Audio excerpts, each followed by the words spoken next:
na Mungu akanisaidia. Huyo mama akija hapa, naye huko nilikuwa nimeenda kutafuta msaada nikapata. Ngai ni akuridhanagia maundu.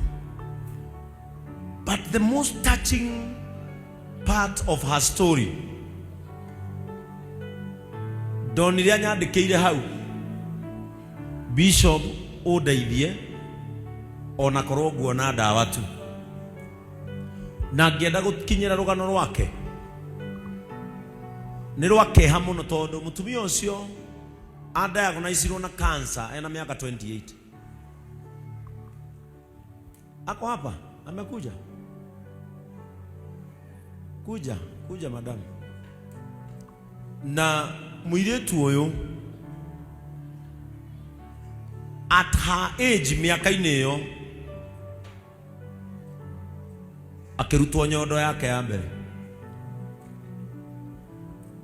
Na wacha niwaambie, mahinda mangi mwirage Ngai ni wega, wekora wina ugima mwega wa mwiri. Nikio ndimwira kanitha mwatu akuina ruga inira Ngai, kenera Ngai.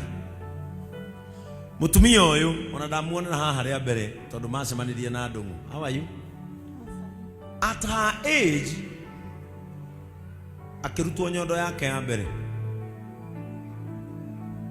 na ni arahe tweire rugano very very deep, na ndiraigua no nyende acie ndagika igiri na inywe hajane. Hindi yo ndaheanaga mutu ari KU, na akijira akiuma thibitari ni ekugera haha akioyaga mutu, gitiga ndungu na ngimuhe ngiri 20 tondu mutumia uyu no uhote kumurora uguo wone tatari na issue.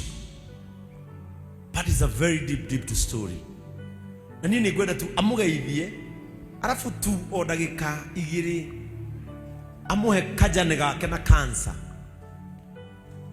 Na riria ndungu ahurire thimu, ndungu etereire othie tondu ni mundu rume ni eumagia.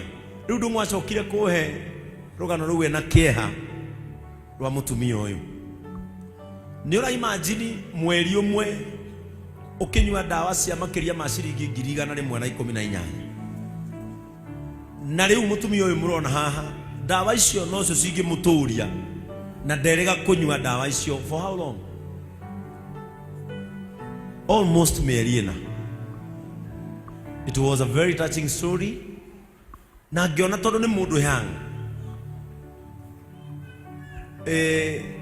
as a bishop kuokna ke kajane kau ona korwo ndimui muno, but having that dakorira online andu ni mamui, na ngimwita guku gira ndungu amuhe gya kuria, ndamwita amuhe mbiru imwe, amuheire 3, sijui kwa nini picha haikuji huku mbele, amuheire mbiru 3 na ngimunengera ngiri 20 to ni ndawa ni bia ndethagira kairitu karia ona ko kaume thibitari to ni moyo nako uria karwarire. And ni gwenda tu okumuhe part of my sermon time, na to ndagitari Philip eguku na ndagitari kama weguku Vero eguku ndagitari maitu meguku, ndenda twethere mutumia a simple method kana a simple way angihotaga ku access dawa iria ahuthagira, tondu angikiria mieri 6 atanywete dawa icio tukamuyorera iguru. Na no igwa for 4 months ndari anywa dawa, na hindi yo ari KU ari kugeria guthaithana na ari korona wa heo ya rita rimwe tu amerie ikare mwiri. Kwa hivyo ningependa ukuja hapa geithia andu aya, ona ni ndenda njikare haria jigue karugano kau ndagika icio igiri ndakuhe. Praise the Lord. Mwathani agocwo. Amarĩtwa makwa njĩtagwo Lucy Karume kana Mama Sharet. Gwitũ nĩ Nyandarua Magumu, na gwitũ tũciarĩtwo twĩ ciana 6. I'm the 4th one. Mami witũ arutaga wĩra harĩa soko, hau nĩho twamũkorire tũkĩmenya. So ndĩ mũhiku na In the year 2021-2022, I was diagnosed with carcinoma duct, breast cancer stage 2. Now at that time, I was pregnant with our second child, Ariana. Nilikuwa about mieri itatu kana pregnant because I was in the first trimester. So ndathire thibitari o uria mutumia muritu athiaga ugithie check up tondu gutire undu ndaiguaga uria twiragwo ni ndagitari wirore. So ndokirire kiroko ngithie kawaida na ndagitari handathire niwe wanjirire, Lucy, we have to check up your breast because kunaonekana kuna kitu yenye si normal. And kindu kia mbere tweka scan ajirire ama tufanye biopsy cause scan yenye imetoka inaonyeshana kuna some growths. Na maybe uria kwiragwo whatever you doesn't know haiwezi kuwa because me I was very healthy. No ndacoka mucii venye aliniambia breast yangu inaweza kuwa na shida. The message yenye my brain maybe said kwa my body ili said aliniambia we are doing biopsy tuone kama uko na cancer. I went home very down. I was at the prime of my years, like 28 years. Uge expect na ati utakuwa na cancer. That was something that had never crossed my mind. So riria twacokire mucii, we did biopsy after about 2 weeks and it came out after 21 days. And I was told that I had the breast cancer. And within that period ya kugojea result, like hii side sijatolewa, the breast ilitolewa hii side, ilifura ilikuwa imefika hapa and it was leaking, ilikuwa inatoa damu and pus like. So the best thing ni kuwa tulikuwa na NHIF. So I went for daktari akaniambia I have to choose between the child and continuing the surgery ndio tufanye chemotherapy, but I told him that Mungu aliyeniweka hapo, I'm not going to lose the breast na nipoteze mtoto wako. So I'm going with faith and I know that I'm coming back with my child. And fortunately God did it. I went for the mastectomy at the hospital and the breast was removed. Na nikazaa mtoto. The child is big now because kako 3 years.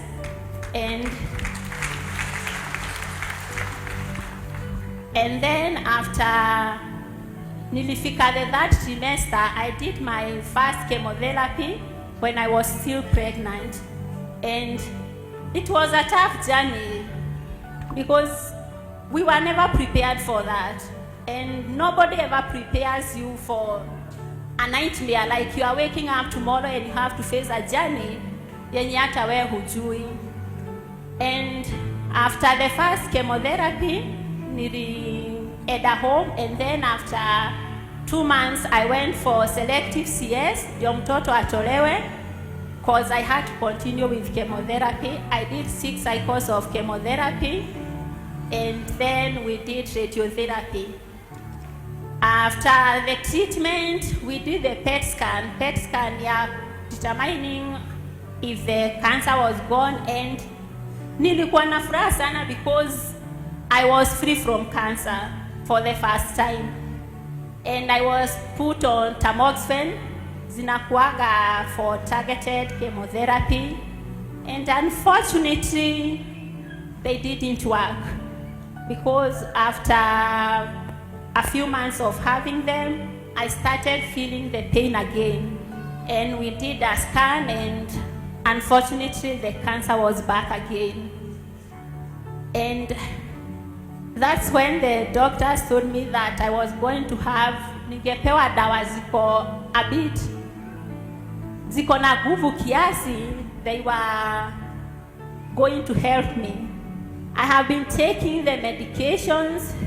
Tunasemanga you take them religiously because those are the only things that are going to make you live healthy. And unfortunately again, after having the medicines for a while, we were removed from NHIF to SHA. NHIF, we never had the limit, mtapewa pesa gapi za dawa when it comes to oncologist, and I was having my medications as the doctors had told me. Until one day niliamuka and nikaenda hospital where I was taking my medicines, and I was told, sorry Lucy, unfortunately we can't give you your medications because your insurance, the SHA imefika limit. Now you can imagine, you are not fighting malaria, you are fighting cancer, and here they are telling you hutaenda home na dawa zako juu SHA imefika limit. Like, where was I going to get more than 100K ya kwenda home? Until today, remember, nilitoka hiyo hospitali, I went up to Kijabi, and then nikarudi to home because the process was the same.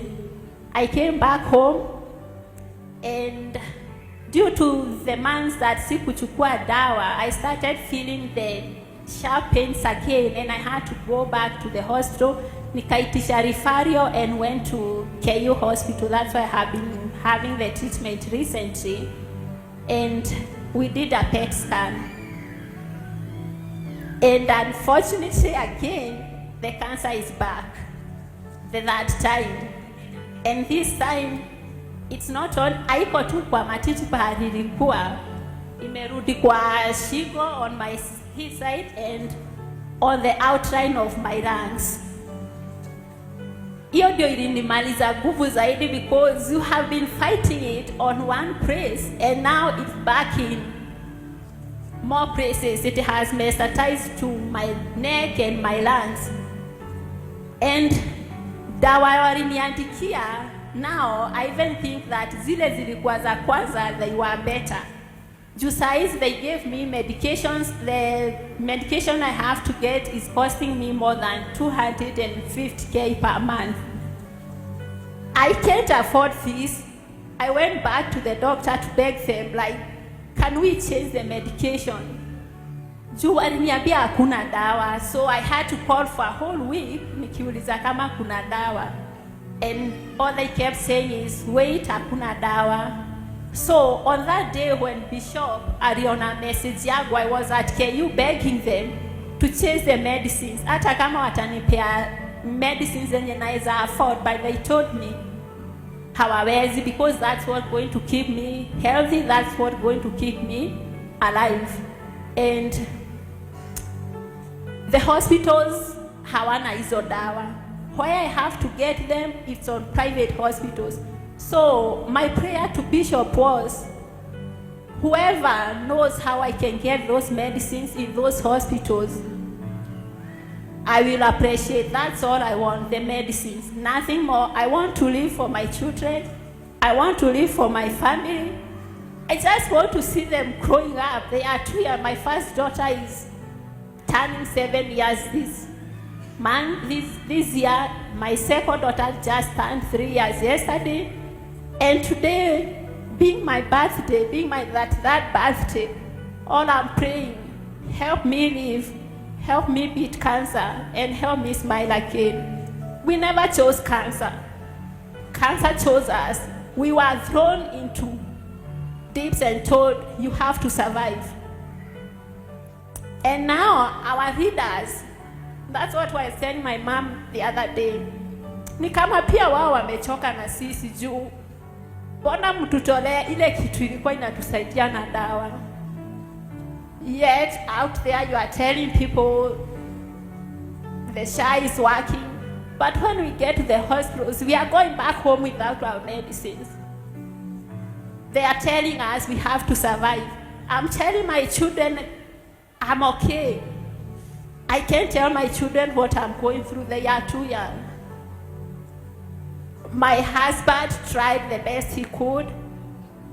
He never abandoned me, even for a single day. When you wamekuwa na chemotherapy or those who have been caregivers, you know how it is. It's never easy. It's the hardest thing that you can ever go through. Waking up one morning, all your hair is gone, your health is deteriorating, you have kids who are depending on you, and your family, because the only people who are there for me were my mom, my sisters, 2 friends that I came with, my husband, and my in-laws. When it comes to extended family, they also get tired of you. I remember one of my family said, kwake hakunaga cancer. Have you ever sat down and told God to give you a disease? Especially cancer, no. So to our government, please, please, please, we need to survive for our children. And to the church, continue praying for us, for we know that we are going to overcome this one day. And we are not going to die, we shall live. So Leoni, any doctor, anybody who knows where I can get those medicines, I'd appreciate, because Sha can't pay them for me. I can't afford them. Nambarikiwe.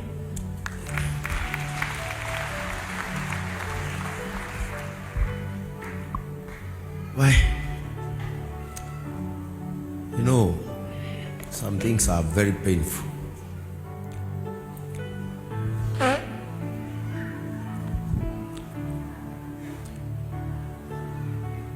Kama hujawahi jipata hapa, hauwezi elewa.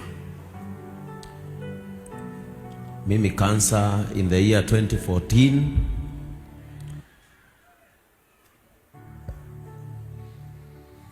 ilibeba